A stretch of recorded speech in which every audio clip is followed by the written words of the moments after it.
Hello everyone, thank you so much for your time. Quickly थोड़ा recap करते हैं कि हमने लास्ट 3 लेक्चर्स में क्या सीखा अभी तक।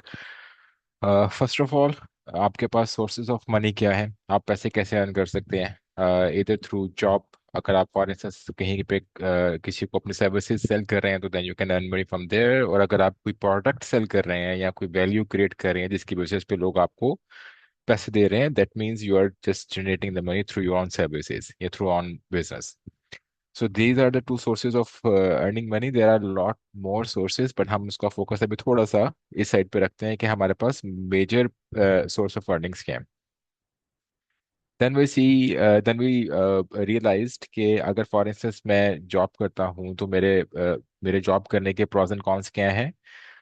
मुझे जो मेरी टाइम मैं यहाँ पे ये किसी कंपनी को अपना सेल करता हूँ तो मुझे उससे जो अर्निंग आती है उसका एडवांटेज क्या है, उसका डिसएडवांटेजेस क्या है। इस तरह से अगर मैं कोई पर्सनल बिजनेस स्टार्ट करता हूँ या अपना इन्वेस्टमेंट करता हूँ, कैपिटल इंजेक्ट करता हूँ किसी बिजनेस में और मुझे वहां से रिटर्न आता है, तो उसके प्रॉस एंड कॉन्स क्या हैं। सो वो हमने डिस्कस किया।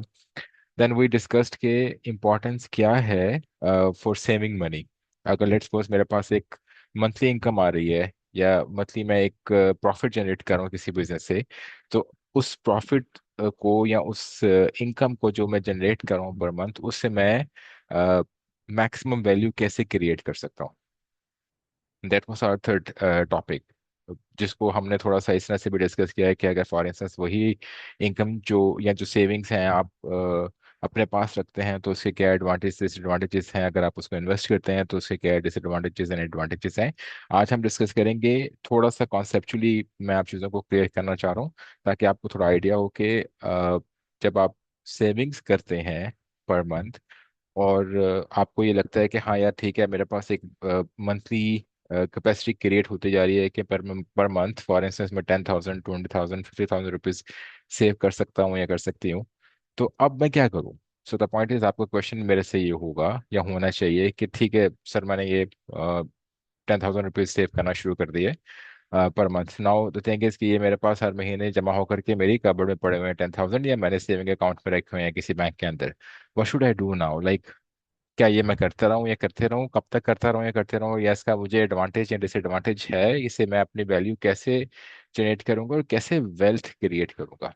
जैसे कि आपने पिछले लेक्चर्स में देखा कि वेल्थ एंड इनकम में क्या डिफरेंस होता है। सो इनकम से आपने कुछ सेविंग्स की, now you want to generate some wealth from your savings, right. So हम उसको थोड़ा सा कॉन्सेप्चुअली समझेंगे, बट उससे पहले कुछ इकोनॉमिक्स के कुछ फैक्टर्स हैं, कुछ पॉइंट्स हैं, या जिसको हम जार्गन्स कहते हैं, वो हैं जिसको समझना बहुत ज़रूरी है। अगर आज आप थोड़ा सा इन कॉन्सेप्ट्स को समझ लोगे, थोड़ा टाइम दोगे, तो then you would be able to understand better कि यार अच्छा, मुझे इन्वेस्टमेंट करने के लिए क्या स्ट्रेटेजीज अडॉप्ट करनी चाहिए। यानी कि जो मेरे पास सेविंग्स हैं, ये 10,000 रुपीज मैंने पर मंथ सेव किया है, उसको मैं कहाँ पे इन्वेस्ट करूँ जिससे मुझे मैक्सिमम वैल्यू मिले।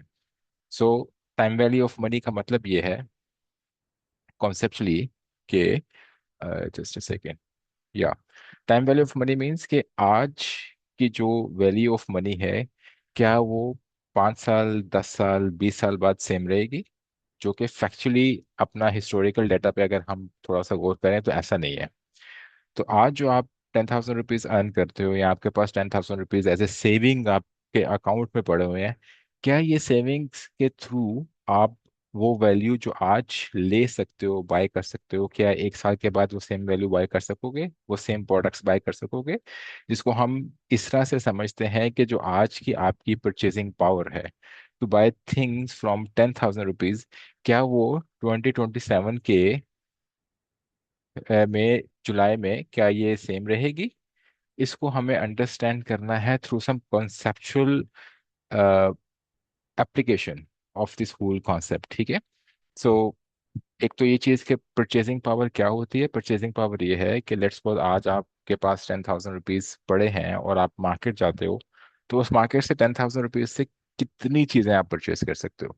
मे बी शायद एक चीज़ भी परचेज नहीं कर सकते हो, या आप 10,000 से 10 डिफरेंट प्रोडक्ट्स परचेज कर सकते हो। तो उसको आपने एक कैटेगरी मान बना देनी है। लेट्स सपोज अगर आप ग्रोसरी आइटम्स की बात करते हो, तो अगर आप 10,000 की ग्रोसरी आइटम्स में अगर फॉर इंस्टेंस शुगर, फ्लोर, आपके दालें, इस तरह की चीजें। अगर फॉर इंस्टेंस आपने एक बकेट क्रिएट कर ली है, उस बकेट के अंदर आपको पता है कि इस, let's suppose for instance in July 2026 में मैंने 10,000 रुपीज में आटा भी लिया, 10 kg, मैंने दालें ली, मैंने चावल लिए, मैंने घी लिया, मैंने मसाले लिए, और मैंने इसके अलावा दूध लिया।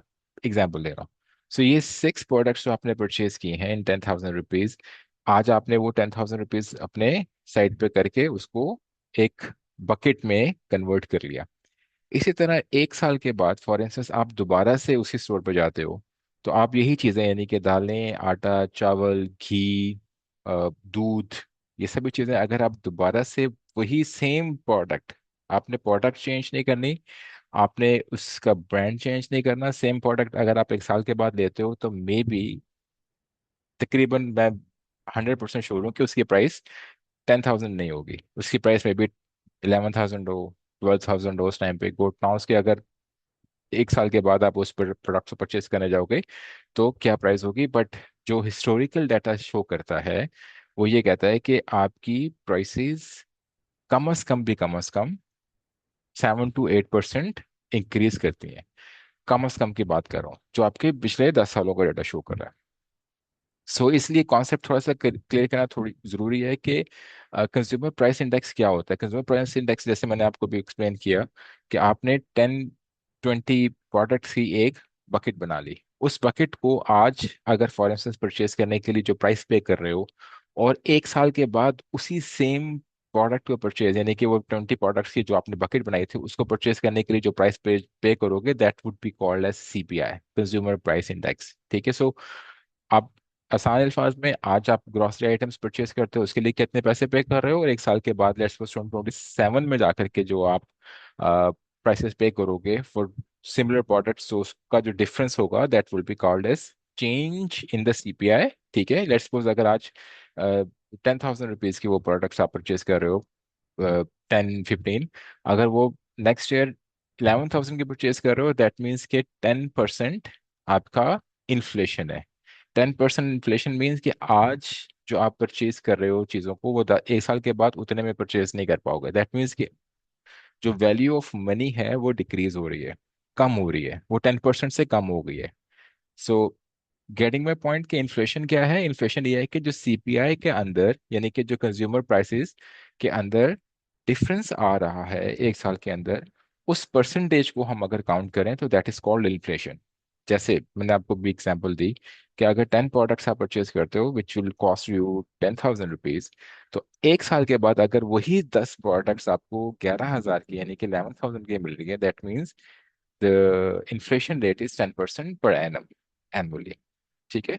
सो इन्फ्लेशन का कॉन्सेप्ट क्लियर हो गया, CPI का कॉन्सेप्ट क्लियर हो गया। नाउ द थिंग इज कि थोड़ा सा दूसरी साइड पे चले जाते हैं कि अगर आप उन 10,000 रुपीज जो कि आप ने जो आपने सेविंग्स की हैं फ्रॉम योर सैलरी या from your profit of your business, आप उसको कहाँ रख सकते हो। तो अगर इसको बात करूँ कि बैंक में पड़ा होगा, तो बैंक में जनरली हम डिस्कस करते हैं कि पॉलिसी रेट। पॉलिसी रेट क्या चीज़ होती है कि अ, हमारा बैंक्स में, मतलब सभी बैंक्स के अंदर स्टेट बैंक ऑफ पाकिस्तान एक रेट डिफाइन करता है कि इस रेट के ऊपर अगर आपने डिपॉजिट्स लेने हैं, यानी कि किसी ने अपनी सेविंग्स आपके पास रखवाई हैं, तो आपने इतना मिनिमम रेट उसको एज ए इनकम, यानी कि इंटरेस्ट या आप उसको प्रॉफिट कह सकते हैं, ये देना है। ठीक है। तो जिसको हम पॉलिसी रेट करते हैं। इसी तरह से ऑन द अदर साइड, अगर आपने किसी को लेंडिंग करनी है, यानी कि किसी को उधार देना है, तो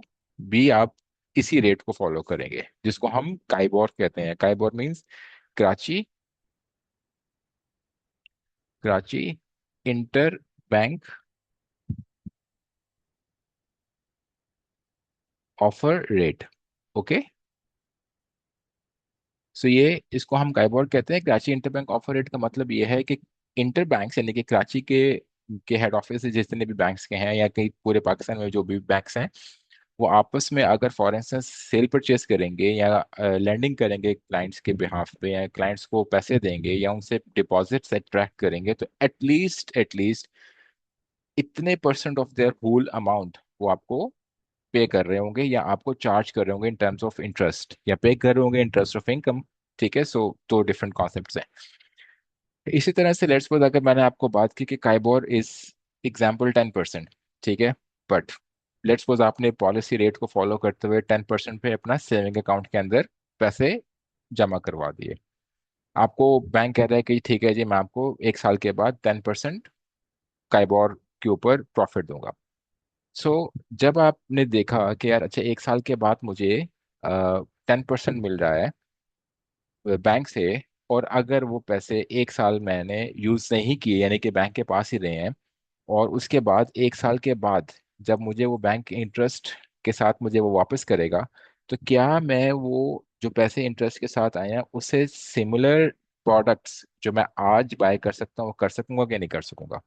जैसे मैंने आपको एग्जांपल दी पिछले सीपीआई में कि अगर आपने 10 प्रोडक्ट्स के against for instance 10,000 rupees price पे की है, तो 1 साल के बाद वो उन्हीं 10 प्रोडक्ट्स की प्राइस अगर 11,000 हो जाती है, दैट मीन्स कि इन्फ्लेशन कितना था, इज इक्वल टू 10%। ठीक है, सो 10% इन्फ्लेशन था।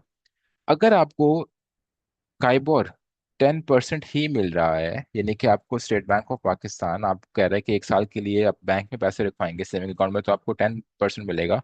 तो अगर टाइम वैल्यू ऑफ मनी ने इन्फ्लेशन के थ्रू 10% लूज कर दिया, ठीक है, और आपने थ्रू योर डिपॉजिट्स 10% अर्न कर लिया, तो नेट इम्पैक्ट क्या हो गया? 10% लूज हुआ, 10% अर्न हुआ, तो नेट इम्पैक्ट 0%। दैट मीन्स आपने जितने सेविंग्स बैंक में रखवाई थी वो उसमें कोई फायदा नहीं हुआ आपको।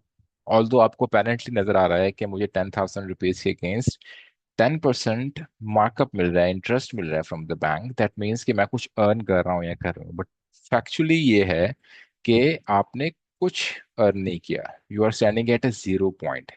तो इसलिए हम ये कहते हैं कि जो concept, for instance just give me a second, जो कॉन्सेप्ट अगर आपका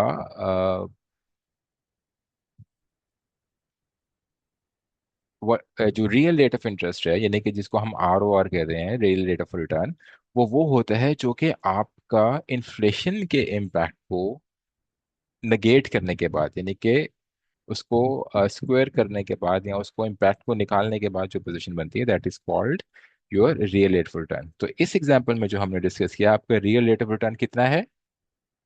0%।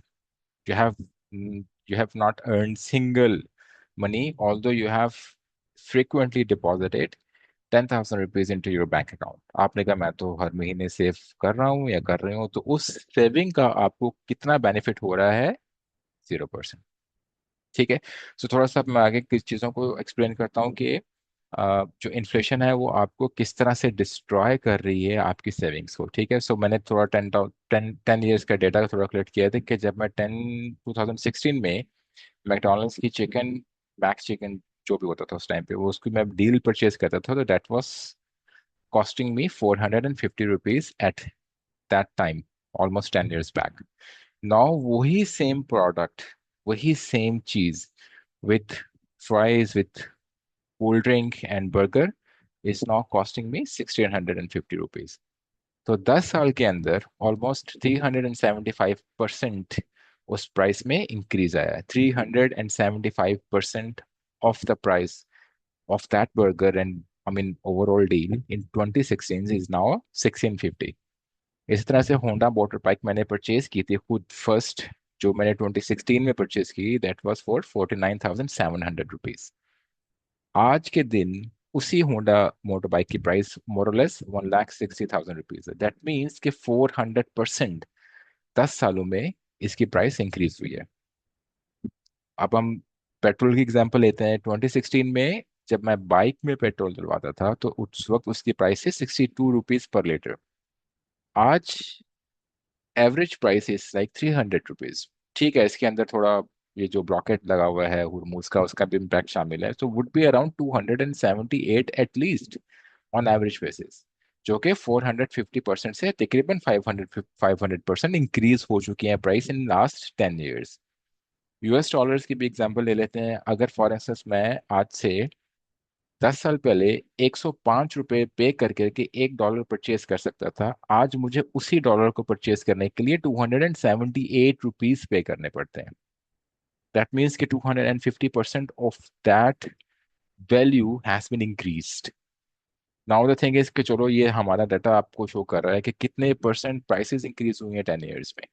Now I am just gonna show you one thing कि अगर आपके वो पैसे जो आपने 10 साल पहले बैंक में रखवाए होते, और 10 साल के बाद उन सेविंग अकाउंट्स जो कि हमारा काइबोर पे चलता है, तो ये आपके काइबोर रिटर्न्स आ रहे हैं लास्ट 10 ईयर्स के, इन सबको हम ऐड ऑन भी कर लें तो तब भी हम 25% के ऊपर खड़े होते हैं, जो कि ऑब्वियसली इन सब प्राइसेस से, यानी कि 375, 400, 500, 250 से बहुत कम है।